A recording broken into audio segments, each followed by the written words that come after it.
Hello crypto community, welcome back crypto currency के एक नए वीडियो में। कैसे हैं आप सब? मैं उम्मीद करती हूं कि आप लोग बहुत अच्छे होंगे। गाइज, आज का वीडियो बहुत ही ज़्यादा इन्फॉर्मेटिव है क्योंकि हम लोग 3 मेजर टॉपिक पे यहाँ पे बात करने वाले हैं। सबसे पहला यहाँ पर जो है 3-0 से मीन्स क्रिकेट की तरफ जो है क्रिप्टो में भी जीत होने लगी है। साथ ही साथ यहाँ पर क्रिप्टो में जो है गुड न्यूज भी है, उसके बारे में बात करेंगे। एंड यहाँ पर जो है एक्सचेंज आप चूज करते हैं तो बहुत ही अच्छे तरीके से आपको चूज करना पड़ेगा। क्या कुछ है उसके बारे में भी बात करेंगे। बड़ी बड़ी एक्सचेंज के ऊपर अटकलें लग रही है। और थर्ड और लास्ट जो अपडेट रहेगी वो काफी ज्यादा इंपॉर्टेंट है क्योंकि इंडियन क्रिप्टो कम्युनिटी से वो रिलेटेड है, ट्रांजेक्शन से रिलेटेड है। वो ट्रांजेक्शन करते हैं तो आप पे कब क्या एप्लीकेबल होगा, कब, मतलब सारी चीजें डिटेल में बात कर लेंगे ताकि आपको कहीं भी परेशानी ना हो। तो चलिए बिना टाइम वेस्ट किए वीडियो को स्टार्ट करते हैं। वीडियो पसंद आए तो वीडियो को लाइक करके चैनल को सब्सक्राइब करना बिल्कुल भी मत भूलिएगा। तो गाइस, सबसे पहले यहाँ पर हम लोग बात कर लेते हैं रिपल का, जिसको कि हम लोग XRP भी बोलते हैं।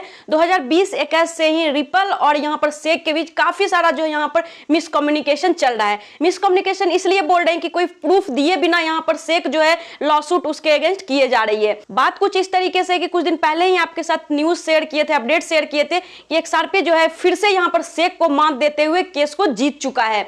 लेकिन होता है ना कि एक ईगो हर्ट हो जाता है, तो सेक बोले थे यहाँ पर कि हम लोग जो है इसके लिए रीफाइल करेंगे, लेकिन ये आइडिया भी उन्होंने ड्रॉप कर दिया है। और इस वीक में जो रिसेंट अपडेट आया है उसमें क्या है, वीक नहीं मतलब नाइट में ही आया था। तो यूएस और अपना थोड़ा टाइमिंग का जो है रहता है नाइट डे वाला सिस्टम, तो आया अपडेट यहाँ पर कि जो तीसरा एक लॉसूट यहाँ पर होने वाला था XRP के CEO के ऊपर कुछ मिस अंडरस्टैंडिंग हो सकता है, फ्रॉड वगैरह को लेके ये सेक जो है इस पे फिर से लॉसूट करने वाले थे, लेकिन ये आइडिया इन्होंने ड्रॉप कर दिया है। तो फिर से यहाँ पर जो है इस तरीके से 3 जो है XRP के एवज में और 0 यहाँ पर सेक के एवज में, इसलिए यहाँ पर कहा जा रहा है कि 3-0 से यहाँ पर XRP विन हुआ।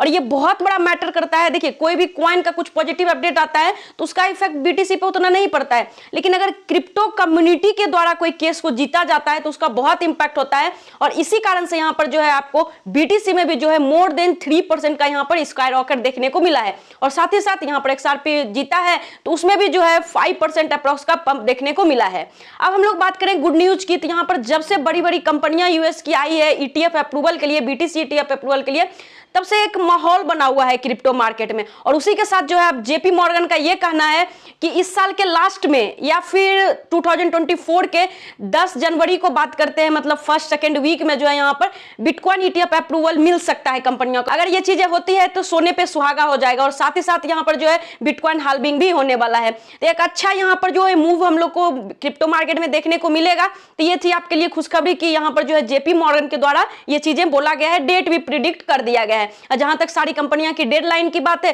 तो हम टेलीग्राम पे आपको अपडेट दे चुके हैं। आप जाइए, जूम आउट करिए पिक्चर को, सारी चीज अच्छे से वहां पर चेक आउट करिए कि कौन सी कंपनियां का कब डेडलाइन है यहाँ पर। उससे आपको ये आइडिया लगेगा कि कब जो है क्रिप्टो मार्केट में उछाल आ सकता है। नेक्स्ट यहाँ पर मूव ऑन करते हैं। जैसे कि अभी एक्सचेंज के बारे में काफी सारे अटकलें लग रही है, अच्छी अच्छी एक्सचेंज का यहाँ पे हालत खराब है। तो उस तरीके में क्या है यहाँ पर कि बाइनांस और फ्रांस के डायरेक्टर जो है यहाँ पर रिजाइन कर चुके हैं। और इस तरीके से बात करें कि इस ईयर का जो है 10th एग्जीक्यूटिव है मेन, जो कि बाइनांस को रिजाइन किए हैं। तो यहाँ पर देखिए, अगर कोई रीजन ये दिया जाता है बाइनांस की तरफ से कि जॉब को है ले आउट किया जा रहा है इसलिए ये लोग हट रहे हैं या रिजाइन दे रहे हैं, जो भी कुछ है, लेकिन अगर आप एक गहराई से यहाँ पे सोचेंगे तो ले ऑफ होता है तो नीचे रैंक के लोगों का होता है। अगर मेन एग्जीक्यूटिव को ही वहां से हटा दिया जाएगा तो वो कोई सेंस बनता नहीं है। काम आखिर कौन करेगा, इंप्लीमेंट कौन करेगा, है ना। तो इस तरीके से आप देखे या ना देखे, देखिए कोई प्रूफ है नहीं तो एलिगेशन तो नहीं लगा सकते, लेकिन आप अपने अंदर एक अनुमान कर सकते हैं कि बड़े बड़े एग्जीक्यूटिव आखिर क्यों छोड़ रहे हैं, कुछ तो इंटरनल चल रहा होगा। तो ये न्यूज आपको बताने का मेरा मतलब ये था कि देखिए, बाइनांस को एलिगेशन लगाना नहीं लगाना ये दूर की बातें हैं, लेकिन कब किस में एक्सचेंज में क्या हो जाए वो नहीं कह सकते। इसलिए अपने फंड को जो है डिस्ट्रीब्यूट करके रखिए, एक ही एक्सचेंज में मत रखिए। अब आप मेरे से पूछेंगे कि कौन सा एक्सचेंज यहाँ पर यूज के लिए अच्छा होगा, तो जो मैं यूज करती हूँ वही आपको बताऊंगी। तो अगर फी के मामले में बोले तो फी स्पॉट ट्रेडिंग करते हैं बिल्कुल भी नहीं, फ्यूचर ट्रेड करते हैं तो थोड़ा बहुत यहाँ पे लगता है। MEX एक्सचेंज को आप यूज कर सकते हैं। और वहीं पर बिना KYC के आप करना चाहते हैं ट्रेड तो आप 2Bit एक्सचेंज को यूज कर सकते हैं, वो आप पे डिपेंड करता है। वहीं पर मूव करते हैं जो इस वीडियो का मेन और थर्ड इंपॉर्टेंट और लास्ट इंपॉर्टेंट अपडेट है ट्रांजैक्शन को लेकर। एक्चुअली में ये न्यूज जो है, अपडेट जो है, न्यू गाइडलाइन जो है इंडियन क्रिप्टो कम्युनिटी के लिए है।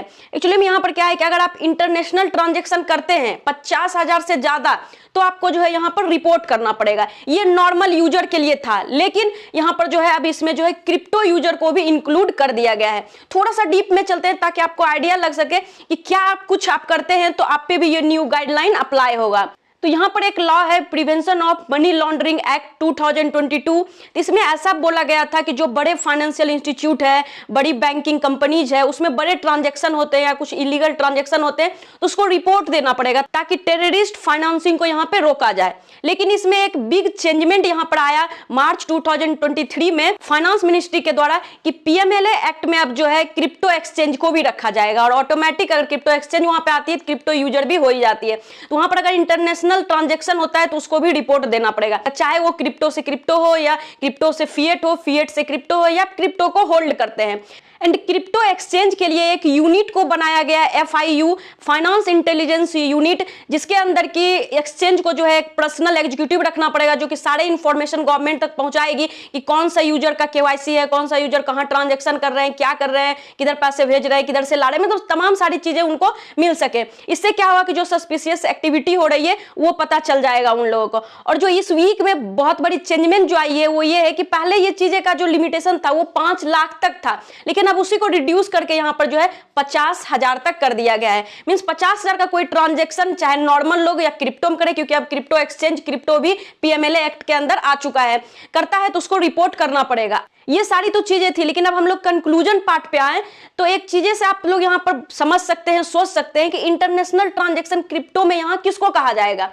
सपोज करिए कि हम इंडियन एक्सचेंज भी यूज करते हैं, इंटरनेशनल एक्सचेंज भी यूज करते हैं, तो क्या अगर इंडियन एक्सचेंज हम अपने फंड को इंटरनेशनल एक्सचेंज पे सेंड करते हैं तो क्या वो इंटरनेशनल ट्रांजैक्शन के अंदर आती है? अगर ये चीजें हमको पता रहेगा तभी तो हम रिपोर्ट कर पाएंगे, राइट। तो ये सारी चीजें अभी भी जो है गोलमोल चल रही है, कोई भी चीजें यहाँ पर क्रिप्टो में करना आसान नहीं है, कोई भी स्टेटमेंट यहाँ पर स्ट्रेट फॉरवर्ड नहीं आ रही है। लेकिन जो अभी तक की अपडेट है वो आपके साथ शेयर किए हैं। अभी एनालिस्ट का और जो बड़े एडवाइजर का यहाँ पे कहना है कि कुछ और भी क्लियरिटी इस पे आनी बाकी है। तो जैसे जैसे जो जो अपडेट आता रहेगा हमेशा आपके साथ शेयर करेंगे। एक्चुअली में ये कल ही हमको वीडियो बनाना था, लेकिन थोड़ा सा हम लेट हो गए, कोई बात नहीं, इसका मार्केट पे कोई इंपैक्ट पड़ना नहीं है। लेकिन आपको नॉलेज रखना ज्यादा जरूरी है कि कब ट्रांजैक्शन आप करते हैं, कहां करते हैं, तो क्या क्या होता है। एक्चुअली में कल एक इवेंट में चल गए थे, थोड़ा सा आप भी उसका लुक देख लीजिए। इस पे हम फुल ब्लॉग भी बनाएंगे ताकि आप भी उस इवेंट का मजा ले सके वर्चुअली।